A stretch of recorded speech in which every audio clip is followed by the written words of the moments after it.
और आज इंटरनेट के जरिए घर घर में फितना अंदर घुस गया, सारी चीजें लोग देख रहे हैं, सुन रहे हैं, क्लिक कर रहे हैं, ये तशर्रफा वाली बात भी हो रही है और फितने दाखिल भी हो रहे हैं। इसलिए बहुत जरूरत है अपने आप को इससे महफूज करने की और बचाने की। तो मैं जो बात अर्ज कर रहा था अभी खत्म नबूवत के हवाले से कि इस फितने के रूप मुख्तलिफ हैं, मुख्तलिफ किस्म के फितने हैं। अब कभी जनाब अली उनके जो कादियानियों के, मिर्जाइयों के जो आला कार होते हैं, उनके हिमायती होते हैं, वो बज़ाहिर खुलकर अपने आप को कादियानियों में शुमार नहीं करते, ना वो कराना चाहते हैं, क्योंकि उन्हें भी फिर मालूम है कि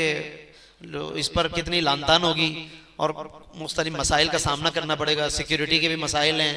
तो वो फिर सीधे साधे मुसलमान बज़ाहिर बन के चल रहे होते हैं। लेकिन वो पसे पर्दा कहीं ना कहीं किसी न किसी अंदाज से अपना काम कर रहे होते हैं। कभी कभार हुक्मरानों में कुछ ऐसे लोग